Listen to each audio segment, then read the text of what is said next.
Bismillahirrahmanirrahim.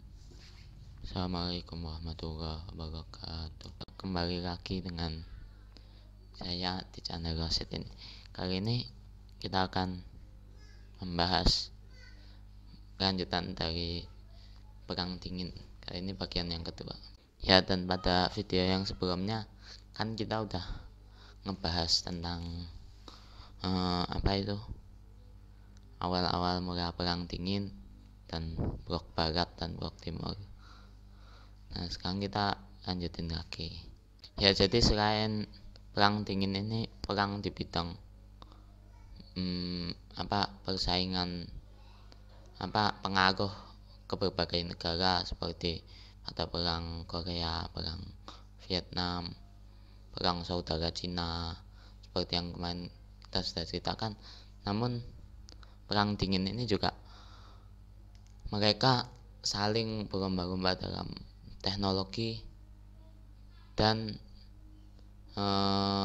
dalam segala bentuk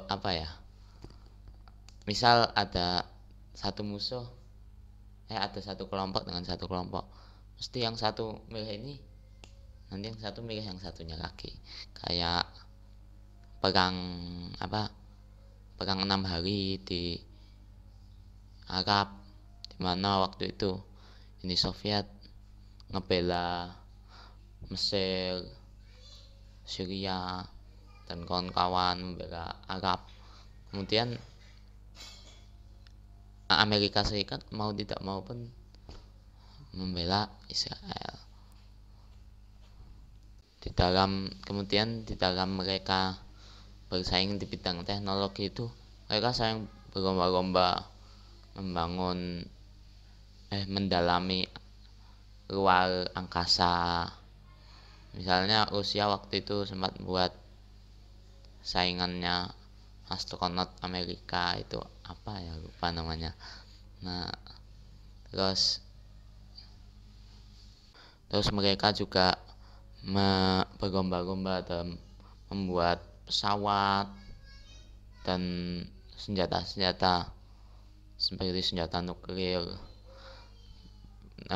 Seperti Rusia sudah bisa waktu itu bisa membuat pesawat yang Uni Soviet bisa membuat pesawat yang kecepatannya supersonik dan bisa membawa penumpang. Waktu itu sudah pencapaian yang sangat luar biasa di zaman itu.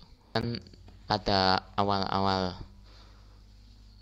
ada isu-isu Perang Dingin ini, blok barat dan blok timur, blok barat pertama membuat NATO. NATO itu sampai sekarang masih ada. NATO itu sebagai aliansi sesama sekutunya blok barat ini untuk menjaga diri dari pahamnya blok timur. Itu dibuat pada tahun 1949 kalau nggak salah. Nah, kemudian pihak blok timur itu sendiri malah kemudian juga membuat blok, namanya membuat fakta, juga membuat namanya Fakta Warsawa untuk menyaingi NATO. NATO ini tadi anggotanya ada Inggris, Prancis, Kanada, pokoknya sekutu-sekutunya blok barat itu. Terus yang blok timur ada Polandia, Jerman Timur waktu itu. Kemudian negara-negara yang nggak terlalu terkenal di timur Eropa. Ya, intinya Perang Dingin itu saing-saingan gitu, sama saling boikot-boikotan. Misalnya dalam ajang piala yang ngadakan blok barat gitu, blok timurnya memboikot itu. Kemudian pada ajang yang mengadakan blok timur, nanti blok baratnya memboikot. Nah, intinya boikot-boikotan. Dan Perang Dingin ini terus berlangsung kayak gitu sampai eh, Uni Soviet itu menyadari waktu itu tahun 1985 itu menyadari bahwa kondisi ekonominya tidak memungkinkan untuk dia seperti itu terus. Kemudian presidennya yang baru naik waktu itu, Mikhail Gorbachev, itu sempat menurunkan anggaran militernya karena waktu itu juga harga harga minyak dunia turun drastis sehingga mempengaruhi ekonomi Uni Soviet yang waktu itu. Emang kan Uni Soviet, Rusia gitu, ekspornya kebanyakan minyak gitu. Nah akhirnya seperti itu, dan pada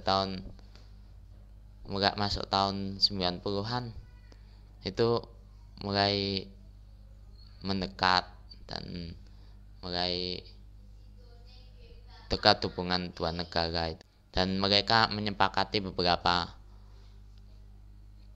kesepakatan seperti pembatasan senjata nuklir dan kemudian pada tahun 91 atau 92 gitu Uni Soviet itu bubar. Dan menurut beberapa sumber, jadi kesimpulannya perang dingin itu dimenangkan oleh blok barat karena Fakta Warsawa bubar, Uni Soviet bubar, dan disisakan ya mungkin sekarang masih ada khas blok timur, cuman udah Uni Sovietnya itu udah runtuh gitu, ikonnya blok timur. Ya mungkin dari saya kali ini itu aja. Mohon maaf kalau banyak salahnya. Nanti bisa di komen kalau ada salahnya. Wassalamualaikum warahmatullahi wabarakatuh.